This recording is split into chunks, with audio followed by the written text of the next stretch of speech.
Welcome to the channel. This is Coach Charles on the Soccer Benchmark. Manchester United lost to Tottenham 1-0. That was such a narrow defeat that had a lot of things going wrong for the wrong reasons. Because I think it is high time United fans and fraternity started asking really serious questions. Not to the coach, not to the players, but to the leadership, Ineos, and the Glazer families.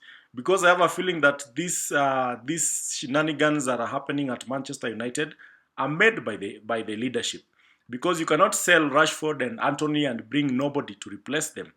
You know, you need players to be able to win games. And currently, we've lost one of our best players in Ahmad, and that really saddens me because this guy has been one of our best players in the past. Basically, this season, he's been our best player. So the leadership of Manchester United, the board itself, Ineos and the Glazer family need to really rethink their strategy because this is Manchester United and the fans are the ones who are suffering. So going forward, I think Manchester United need to really make some changes, and it is high time the fans demanded for more accountability, more so to the leadership. Now, the game against Tottenham really flew by because it was a game that Manchester United were looking at it as one of the games that they can easily win because Spurs have not won at home in the last 10 games. So it gave United reason to go out optimistic, but they were not able to do that.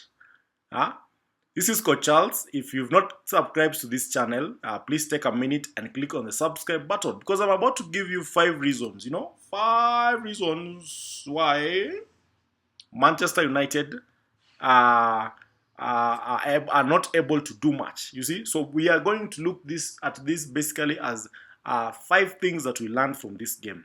And the first one, the very, very first one,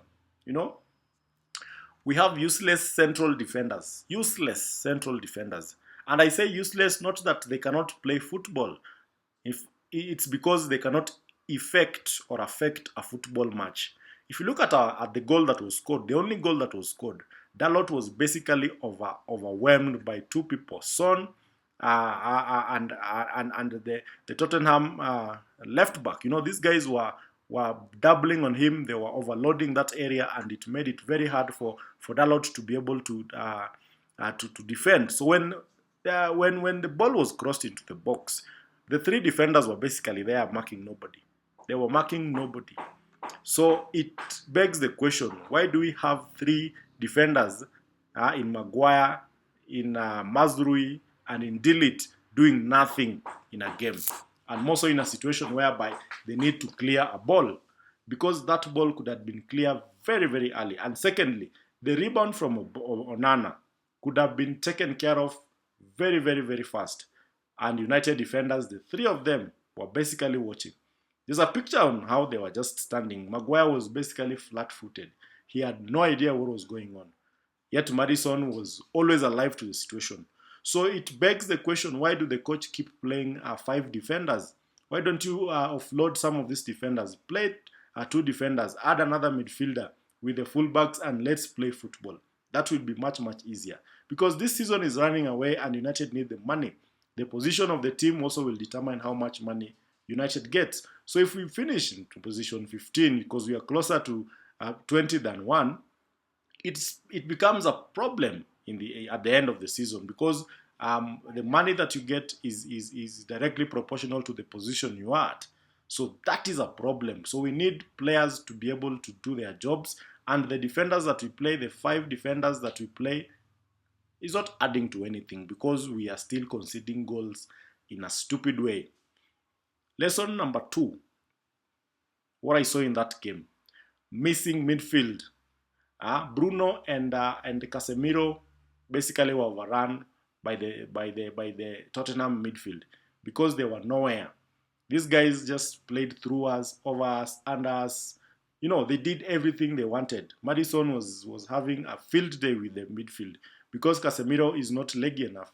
Casemiro is not energetic enough. He's not able to cover ground as expected. So it made it very, very hard for Manchester United to really take control of the game because Spurs basically had over 55% of possession. In the first half, there's a point they were on 70% on possession. The first 20 minutes, these guys just overwhelmed us because we could not get the ball from them. And even if we got the ball, we still lost it immediately because the press was just overwhelming.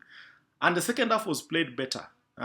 It was played better, it was done better because Bruno had to be moved from where he was positioned to a different position. So it made the midfield a bit stable, and we put a lot of pressure on these guys. So the midfield basically was missing.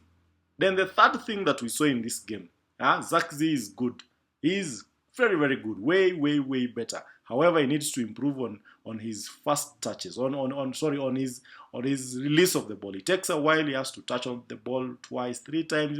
He's that flowery kind of player. But we need him to move that ball faster, quicker, through the spaces, through the channels. Get those shots and win us these games because we need winners. Number 4, Amorim missed a free card. He missed a free hand. He missed it completely when he failed to bring in these players, these young players. He had 8 academy players in the bench. 8. And he brought only 1 at 90 minutes who ended up not touching the ball. So what are you doing, Mr. Amorim? Give these boys a reason to love Manchester United. Because Obi left Arsenal because he felt he could get more playtime at United. So why did you just give him 3 minutes only for him not to touch the ball?